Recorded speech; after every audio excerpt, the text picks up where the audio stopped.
Ok, irmãos.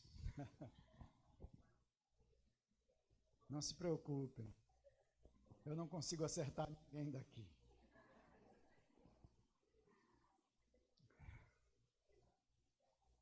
Eu queria fazer uma pergunta para as esposas.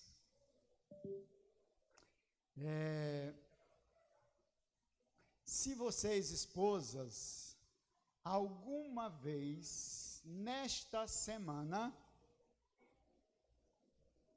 disseram ao marido, sim, bem, pode deixar que eu faço com muito prazer. Você é o melhor marido do mundo. Alguma esposa disse isso essa semana? Alguma vez na semana? O começo é sim, bem. Alguém disse? Alguma esposa disse para o marido isso essa semana? Não é hoje não é agora não, é durante a semana. Serve. Sim, amado, sim, amadinho. Serve. E agora eu tenho uma pergunta para os maridos. Se os maridos alguma vez nesta semana disseram à esposa, querida, eu amo você. Disse?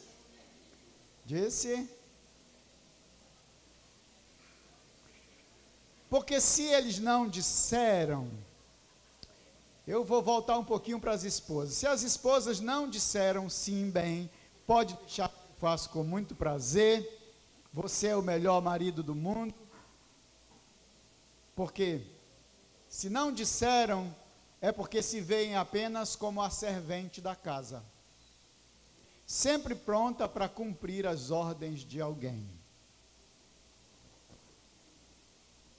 E se os maridos não disseram para a esposa, sim, querida, eu te amo,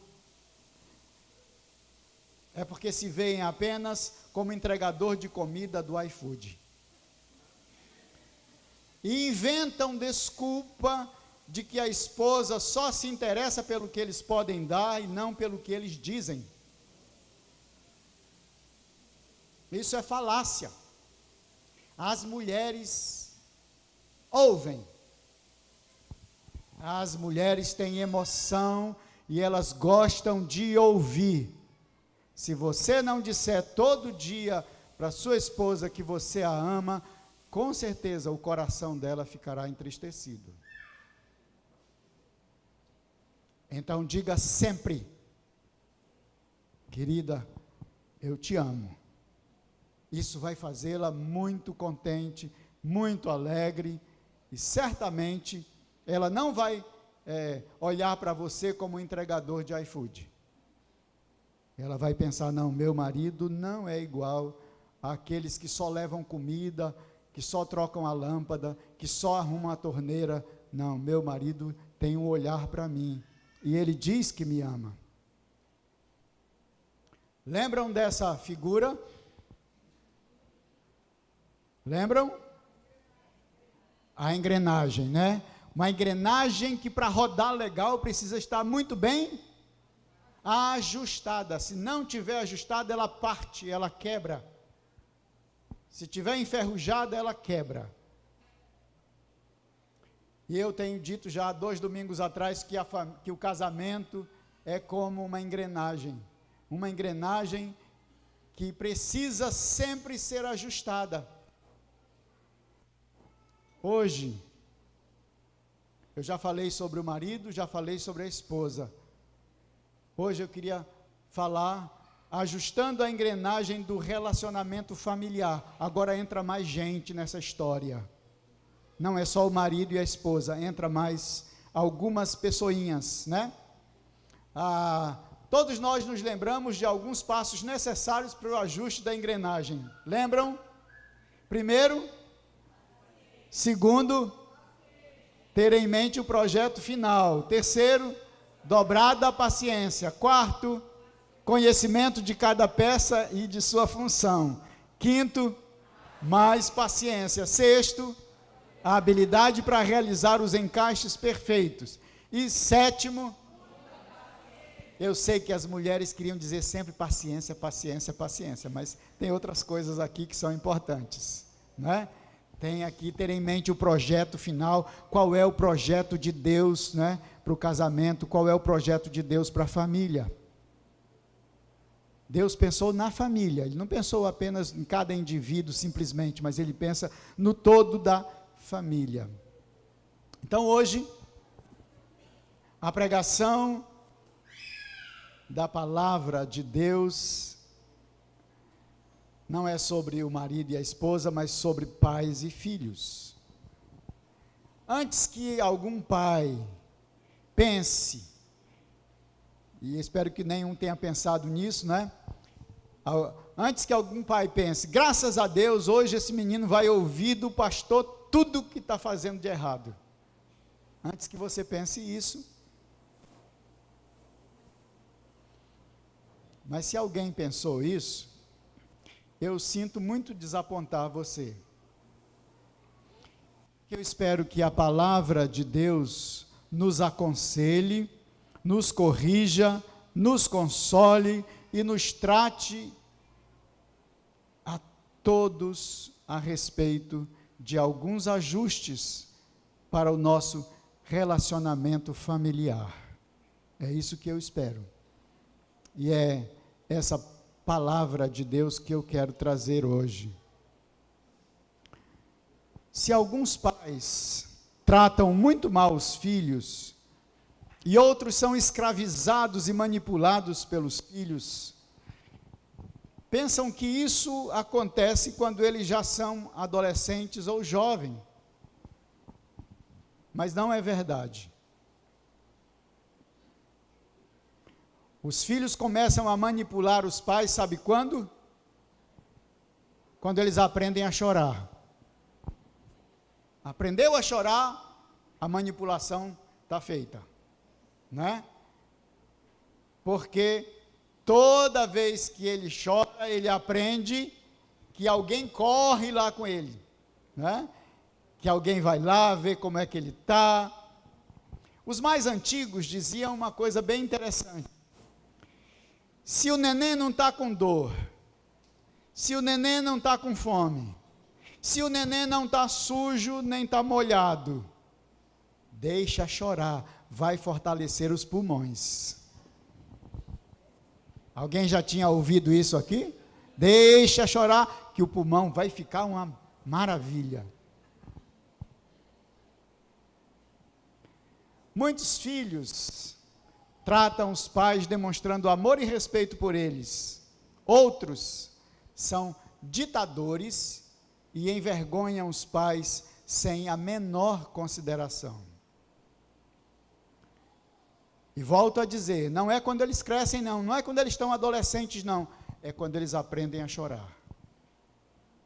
Chorou, pode esperar, que o neném vai querer dominar você. Especialmente quando os pais tratam o neném como príncipe e princesa, né? Quando os pais tratam seus filhos como príncipes e princesas, eles não esperam que o menino, mais cedo do que eles imaginam, se transforme em rei e querem mandar na casa. Querem mandar na família. Talvez não seja uma coisa tão interessante assim, dar tanta autoridade para um bebê, para uma criança, chamando-o de príncipe e princesa. Eu sei que a gente chama porque eles são bonitos, né? E a gente imagina que todo príncipe e princesa são lindos, né? Isso não é verdade, irmãos. Tem príncipe e princesa que dá dó até de olhar. Então não é por isso. E eu quero começar, já começando, né? Dando uma palavra para os pais, papai e mamãe. Provérbios 22, 6, diz o seguinte, vamos ler juntos o que está escrito aí na tela? Ensina.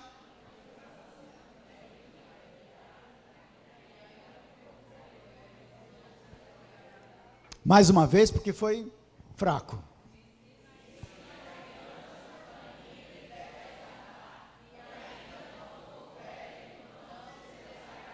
Só quem não falou. Todo mundo falou? Que maravilha, né? Ensina a criança no caminho em que deve andar, e ainda quando for velho, não se desviará dele. Tem uma coisa muito importante aqui, porque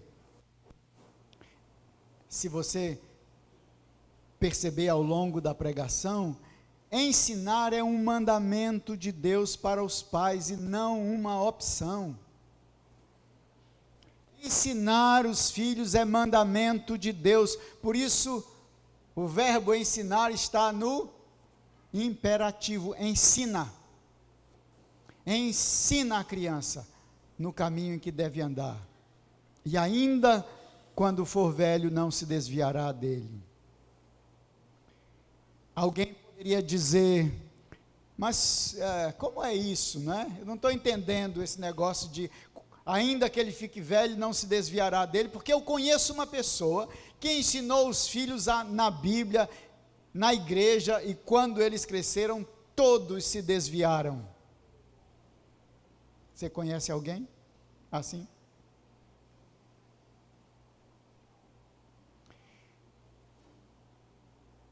Nós precisamos, irmãos, entender o que é ensinar. O que será ensinar mesmo? Pode ser que para alguns, ensinar seja apenas dizer para a criança, menino, vai ler a Bíblia e orar. Quantos pais e mães aqui já não disseram isso para os seus filhos, né, quando eles estão aprontando algumas coisas, né? Menino, vai ler a Bíblia e orar. Outros podem achar que ensinar é simplesmente levar à igreja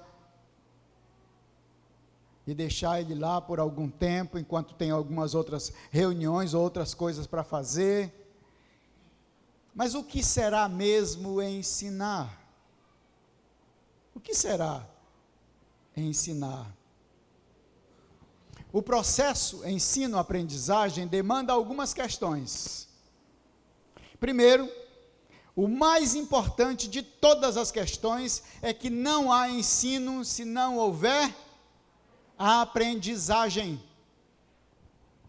Se ninguém aprendeu é porque eu não consegui ensinar. Se os alunos não aprenderam é porque o professor não conseguiu ensinar. Só há ensino quando há aprendizagem. Quando não há aprendizagem, há apenas discussão do assunto. Há apenas apresentação de um assunto. Pode ser uma doutrina, pode ser um texto bíblico, é apenas a apresentação de um assunto, mas ensinar não é exatamente isso. É muito mais do que isso. Segundo, que o processo ensino-aprendizagem é realizado com 3 elementos indispensáveis: o professor, o aluno e o conteúdo.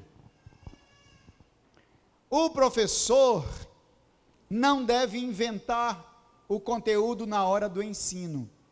Ele deve ter preparado muito bem o conteúdo. Professor que não prepara antes é, no mínimo, irresponsável. No mínimo. Então, se você vai ensinar alguma coisa para alguém, se você vai ensinar alguma coisa para o seu filho, se você é professor na escola bíblica, prepare seu material, estude muito bem, não invente nada na hora. Porque quem faz isso é, no mínimo, irresponsável. Porque está tendo a oportunidade de ensinar para os alunos aprenderem, mas ele inventou na hora. Ele não estudou, não se preparou, não leu, não foi buscar mais conhecimento sobre aquele assunto. Ele simplesmente apresentou o conteúdo, o assunto e pronto. do jeito dele, da maneira dele, no pensamento dele. Terceiro, o processo ensino-aprendizagem exige exemplo. Não simplesmente palavras, mas exige exemplo. Se os pais exigem que os filhos leiam a Bíblia e orem, mas os filhos nunca viram o pai lendo a Bíblia e orando em casa, jamais aprenderão que é importante ler a Bíblia e orar, porque não é importante para o papai nem para a mamãe. Se não é importante para o papai nem para a mamãe, não vai ser importante para mim. Então eu não vou ler. Ainda que ele mande, insista, eu não vou ler, porque eu não considero que isso é importante para mim. Porque eu nunca vi meu pai em algum lugar da minha casa lendo a Bíblia e orando. Portanto, papai crente, quando você for ler a Bíblia e orar, não feche a porta do seu quarto, não, deixe aberto, para os seus filhos verem que você se importa com o que Deus diz. E você se importa em dizer para Deus como está seu coração, sua alma, sua vida. Deixe a porta aberta. Não se esconda do seu filho para ler a Bíblia e orar. Deixe eles verem. É importante, irmãos, isso. É extremamente importante, porque eles vão aprender pelo exemplo. Olhando para vocês, olhando para nós, eles vão aprender. Os pais crentes têm o dever de ensinar a palavra de Deus aos filhos.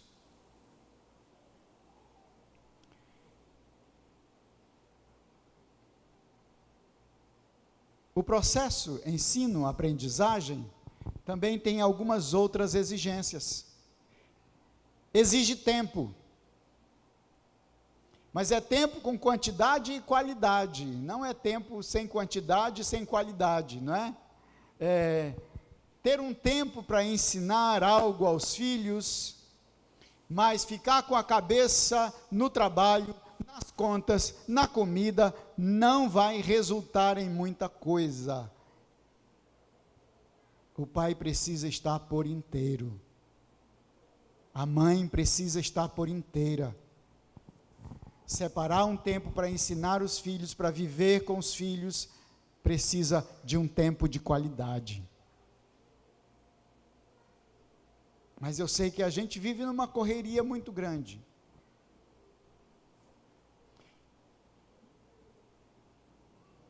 Eu sei que nossa agenda de amanhã já está cheia hoje. E a gente já levanta cansado, porque já pensou em tudo que vai fazer. Então a mente já está cansada para aquele dia.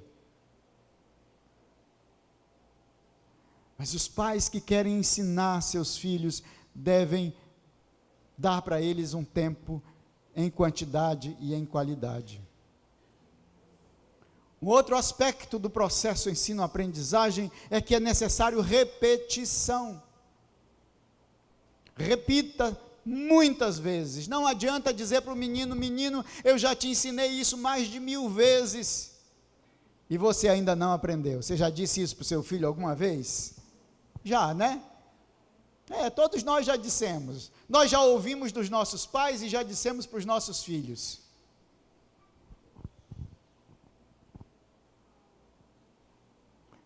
É necessário paciência. É necessário paciência. Cada pessoa tem seu tempo para acomodar na mente e realizar o que foi ensinado. Portanto, não desista dos seus filhos. Algum pai diz amém? Eu não vou desistir dos meus filhos. Então, tenha paciência e dê tempo para eles. Tempo de quantidade e qualidade. Eles precisam ouvir de vocês. Eles precisam. Terceiro, eles O ensino, a aprendizagem exige disciplina. E disciplina, logo para cortar o mal pela raiz, não significa espancamento, mas realinhar, trazer para o caminho, trazer para o trilho. Se o filho saiu do trilho, saiu do caminho, disciplina é trazê-lo de volta para o trilho. Sabe o que a Bíblia diz sobre isso? Ela diz: a estultícia está ligada ao coração da criança, mas a vara da disciplina a afastará dela. Provérbios 22, 15. Vocês já devem ter visto.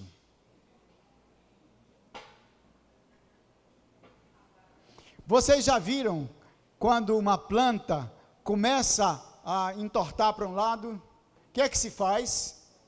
Se põe uma vara e amarra a planta na vara reta, porque é possível corrigir esse desvio da planta. Disciplina é isso, é corrigir os desvios. Agora, é preciso dizer mais algumas coisas sobre isso. A disciplina é graça de Deus para afastar os filhos do caminho do mal. A disciplina é graça de Deus. Nunca esqueça isso, pai. A disciplina é graça de Deus que afasta os filhos do caminho do mal. A disciplina só terá efeito se for exercida com amor e na infância, quando o caráter está sendo formado. Depois que os filhos crescem, não adianta mais levar o menino lá para o quarto e o adolescente lá para o quarto e dar uma sova nele, não vai adiantar mais.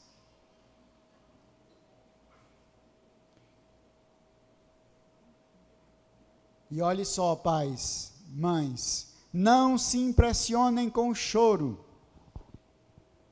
Não se impressionem. Lembra? Criança chora com fome, chora com dor, porque fez alguma necessidade, chora por birra, ou chora para amansar os pais e fazê-los mudar de ideia. Quando os filhos veem que o pai pegou um instrumento da disciplina, eles fazem a carinha de choro, né? E as lágrimas descendo, aquilo ali é para dizer: papai, eu amo você, não me toque. Não faça isso. Socorro, não faça isso. Que é para o pai não fazer, não disciplinar o filho. Para não usar a varinha para corrigir o desvio dos filhos. Qual é o instrumento? Qual deve ser o instrumento da disciplina? Pais, mães, nunca usem a mão para disciplinar seus filhos. A mão não é instrumento de disciplina. E também nunca usem uma sandália de pantufa, porque não vai fazer a menor diferença.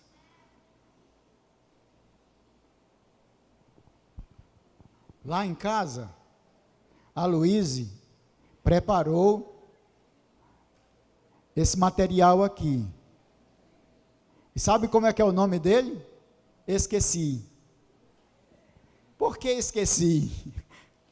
Porque geralmente, quando ela cobra alguma coisa dos meninos, eles dizem: esqueci. Então ela vai lá e pega o esqueci e disciplina. Está aqui o esqueci. Agora, você pode chamar o seu instrumento de disciplina para seu filho, para sua criança, de muitos nomes. Pode chamar de biotônico, tira-birra, amansa-zanga, não importa. Coloque lá, escreva lá na vara, né? Olha, isso aqui é o amansa-zanga, né? E vai ser usado toda vez que ele estiver zangado.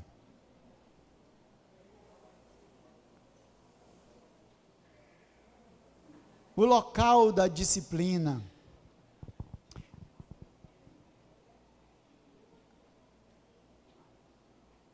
os pais nunca devem corrigir os seus filhos, espancando, né, ou usando o material para bater em qualquer lugar. As crianças têm 2 mãozinhas, e essas mãozinhas podem receber a disciplina. E a criança também tem padaria. Também pode usar a padaria para receber a disciplina. O lugar da disciplina. Sempre quando for disciplinar seu filho, faça isso num lugar reservado. Não faça à vista de ninguém, para que alguém diga, olha, mas que pai é esse, né? Disciplina o filho. Não, ninguém precisa saber, só você e seu filho. Somente vocês dois precisam saber. Então, procure um lugar reservado e, se tiver que disciplinar a criança, discipline. Deus manda os pais disciplinarem seus filhos. Se a planta está começando a entortar, é necessário usar uma vara para que ele possa voltar ao equilíbrio. Não espere fazer isso quando seu filho tiver 18 anos. Passou o tempo. O tempo é quando o caráter dele está sendo formado, é na infância. Faça isso. Os pais crentes têm o dever de observar o método de Deus. Qual será o método de Deus? Qual será o método que Deus deu para os pais fazerem com os seus filhos? Como é que os pais devem ensinar os seus filhos, de que maneira, qual a metodologia para fazer isso? Deuteronômio capítulo 6, versos 1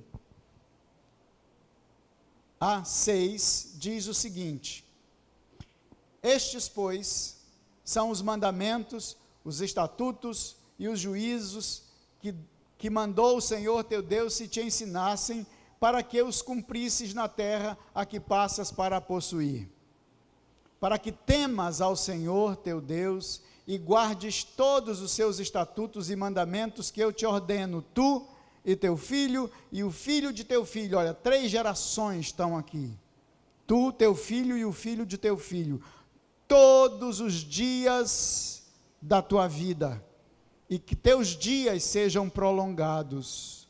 Ouve, pois, Israel, ouve, pois, igreja do Crespo, ouve, pois, ó Israel, e atenta em os cumprires, para que bem te suceda e muito te multipliques na terra que mana leite e mel, como te disse o Senhor, Deus de teus pais.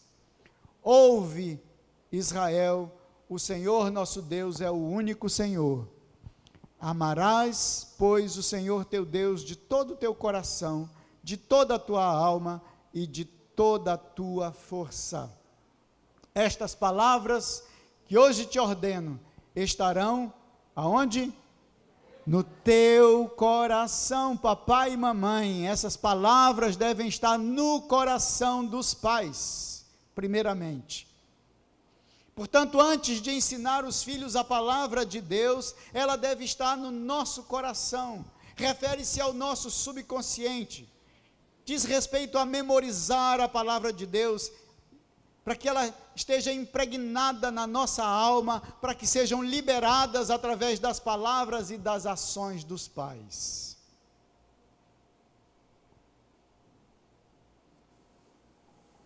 Deixa eu fazer outra pergunta. Quantos textos da Bíblia você tem memorizado?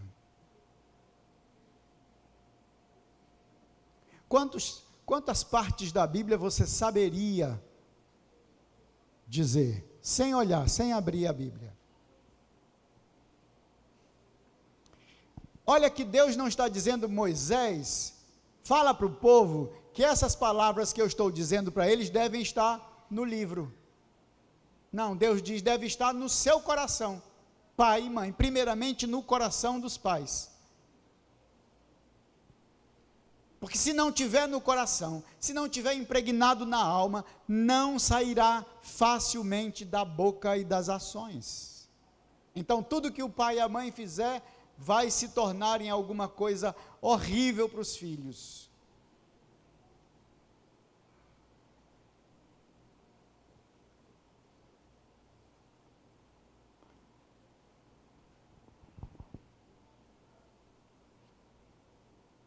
A segunda questão do texto lá que a gente leu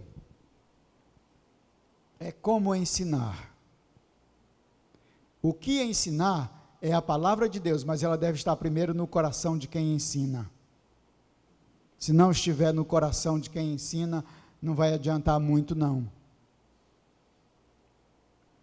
Tem um texto lá no livro de Esdras, que diz que Esdras dispôs o coração para buscar a lei do Senhor, e para cumprir, e para ensinar em Israel os seus estatutos, os seus mandamentos e os seus juízos. Primeiro, Esdras, que era sacerdote, depois de 70 anos fora de Jerusalém, ele estava sem a palavra de Deus na cabeça, na mente, no coração, e diz que a primeira coisa que ele fez foi buscar a lei do Senhor.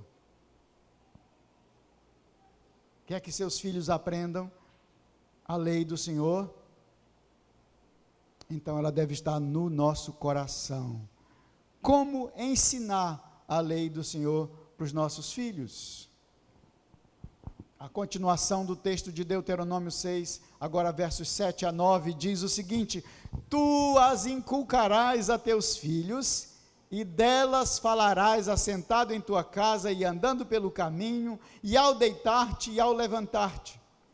Também as atarás como sinal na tua mão, e te serão por frontal entre os olhos, e as escreverás nos umbrais de tua casa e nas tuas portas.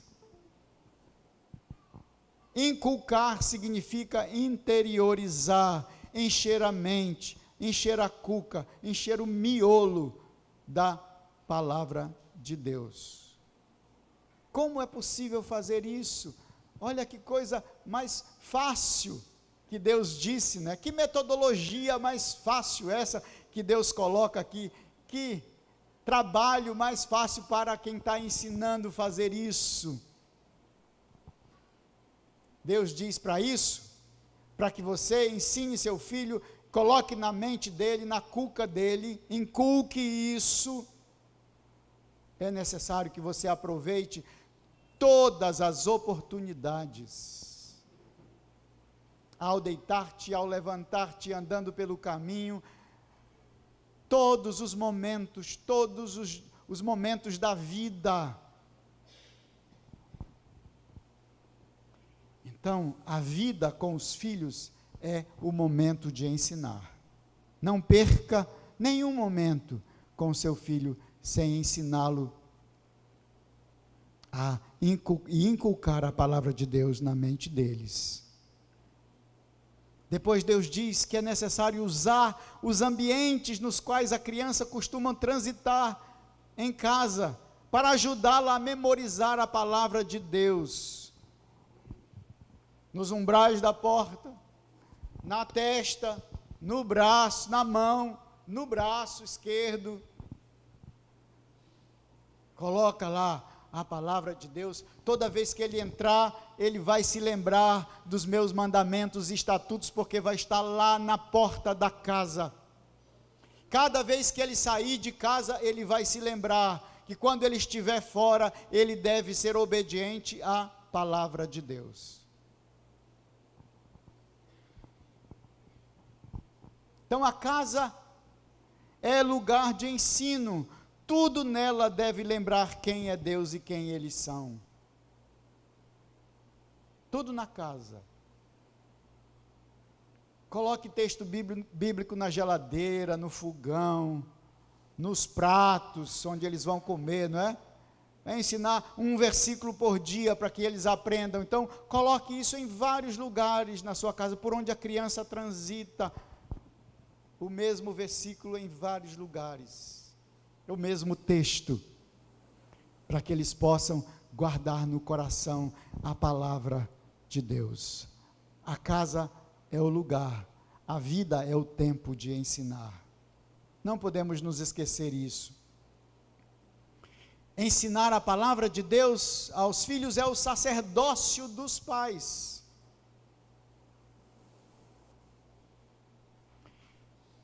Mas quando não queremos ensinar nossos filhos, então o que é que a gente faz? A gente terceiriza, né, a educação deles. A gente manda para a igreja, a gente leva para a escola bíblica, a gente manda para a escola, né, para aprender. A gente pensa que eles vão aprender, nem sempre.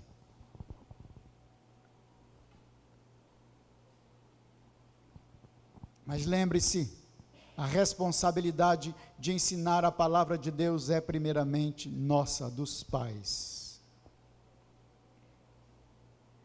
Não haverá ninguém mais eficiente para ensinar os filhos do que os pais.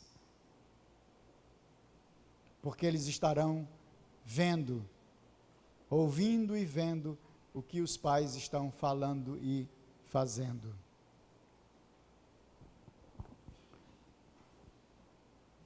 Ok, pais? Você ainda tem filho pequeno aqui? Levanta a sua mão quem tem filho pequeno aqui. Alguns têm filhos ainda pequenos, né? Quem tem filhos adolescentes? Também alguns têm filhos adolescentes. Eu queria fazer uma coisa agora. Eu queria que todas as crianças que estão aqui, adolescentes, sentassem nesses primeiros bancos. Agora a bronca é para os filhos.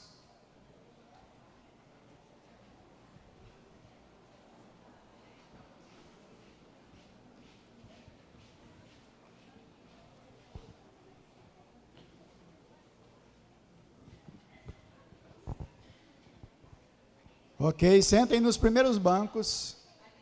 Isso, tem vaga por ali, por aqui. Muito bem. Tudo em ordem? Tá? E vocês, está tudo bem? Tá? Maravilha. E vocês aqui, tudo bem? Tranquilo? E aqui vocês, estão espremidinhos aqui? Isso, já deu para folgar um pouquinho. Ainda tem lugar para você?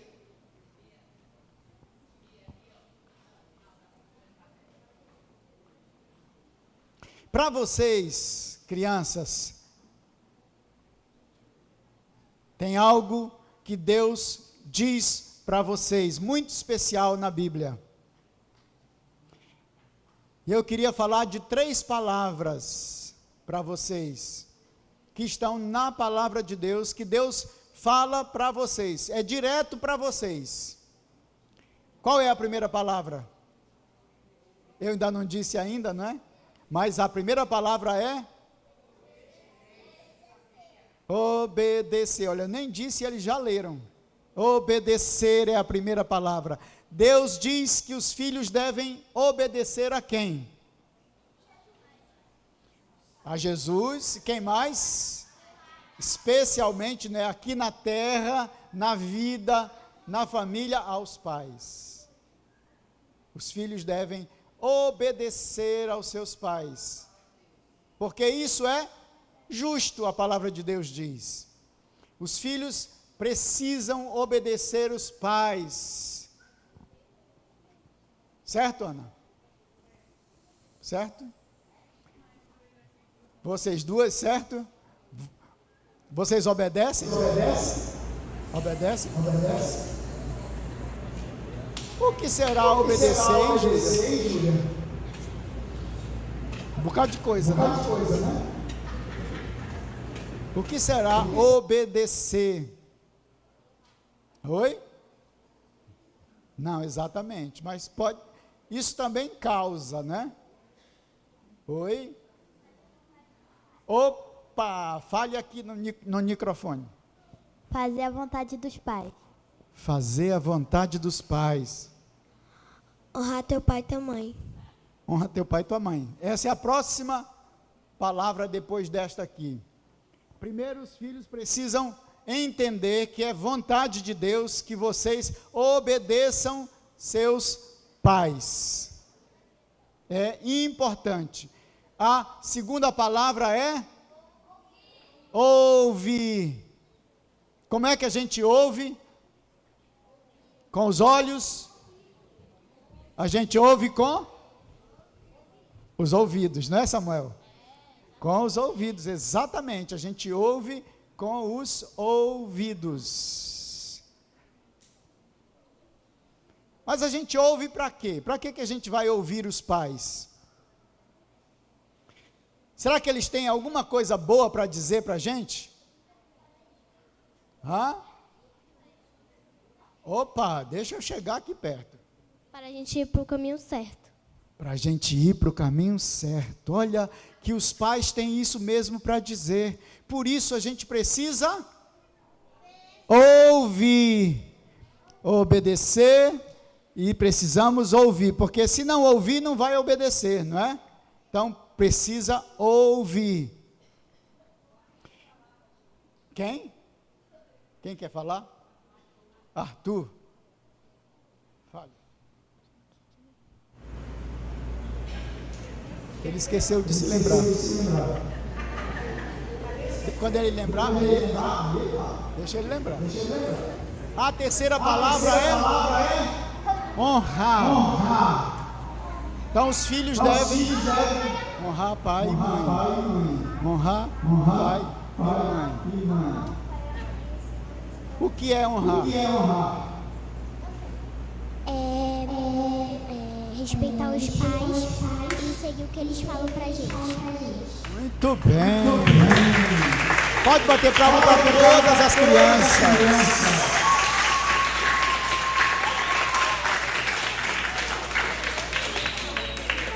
Então, primeiro nosso coração tem que estar disposto a obedecer. Depois nossos ouvidos têm que estar atentos para ouvir o que Deus tem para dizer para nós. E terceiro, nós temos que honrar os nossos pais. Vocês têm que honrar os pais de vocês. Honrar significa entender a importância deles. Saber que eles são autoridades de Deus na nossa vida, para o nosso bem. Certo? Então, queridas crianças, vocês então aprenderam o que Deus tem para vocês. Que vocês devem obedecer seus pais. Obedeçam seus pais, porque isso é agradável a Deus. Obedecer os pais, ouvir os pais, honrar os pais, é como fazer para Deus. Porque isso é uma ordenança de Deus para todos nós. Parece que o Arthur se lembrou. Para quando a gente faz uma coisa errada, ele nos fala para a gente não fazer, porque a gente vai sofrer as consequências. Muito bem.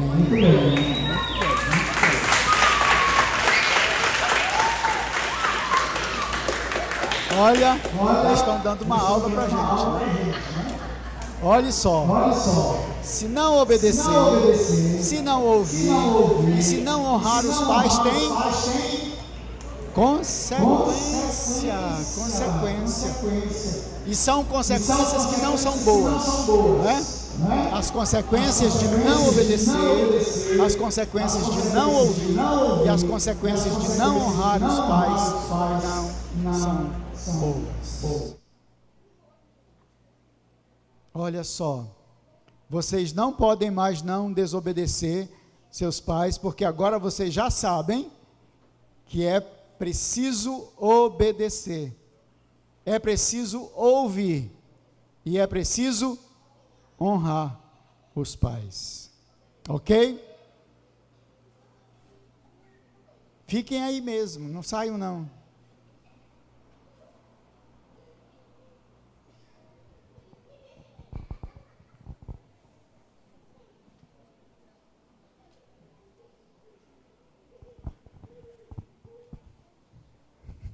Os pais dessas crianças podem vir com elas aqui para a gente orar? Venham aqui. Peguem a seu filho e venham aqui para a gente orar.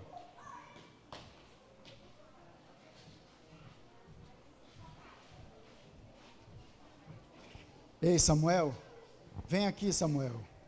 Onde está o Bebeto? Vem aqui, Bebeto. Traz o Samuel aqui.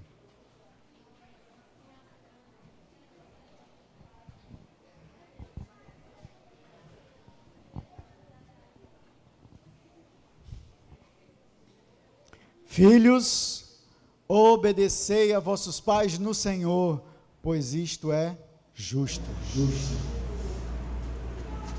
Por que eu pedi que o Bebeto e o Samuel virem aqui? Porque o Samuel declarou ao Bebeto que ele queria entregar a vida a Jesus.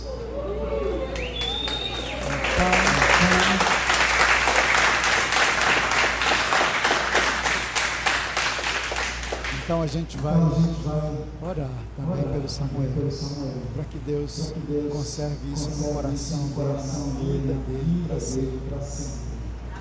Que ele possa continuar aprendendo com seu pai, seus pais, a andar no caminho do Senhor. Vamos orar?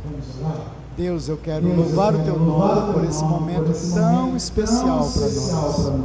Quando de novo nós pensamos nos ajustes que o Senhor tem para a família, para a vida dos pais, dos filhos, do marido, da esposa. Obrigado, Senhor, porque tudo está na tua palavra.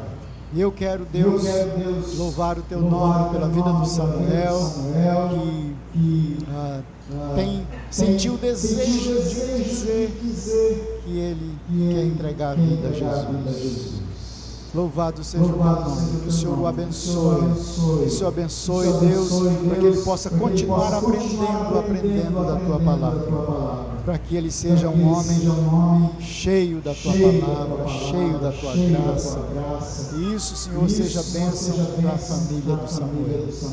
Que seja assim. Eu também oro pelos pais que estão aqui com seus filhos. Dê sabedoria a cada um deles. Dê paciência a cada um deles. E dê, Senhor, insistirem em ensinar a tua palavra para seus filhos. Abençoa-os em nome de Jesus. Amém.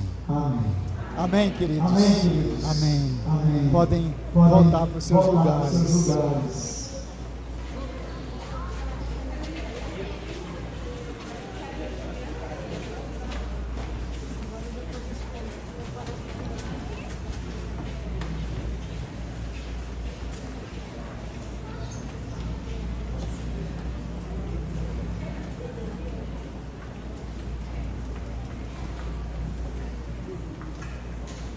Irmão, sabe como é que termina tudo isso? Eu quero terminar com uma palavra que está em Malaquias capítulo 4, versos 5 e 6. Diz assim nesse texto: Eis que eu vos enviarei o profeta Elias, antes que venha o grande e terrível dia do Senhor. Ele converterá o coração dos pais aos filhos e o coração dos filhos a seus pais, para que eu não venha e fira a terra com maldição. Pais crentes confiam e dependem de Deus, confiam e dependem de Jesus, para que seus filhos aprendam a amar a Deus e a temer a Deus. É isso, meus irmãos, que deve ficar no nosso coração.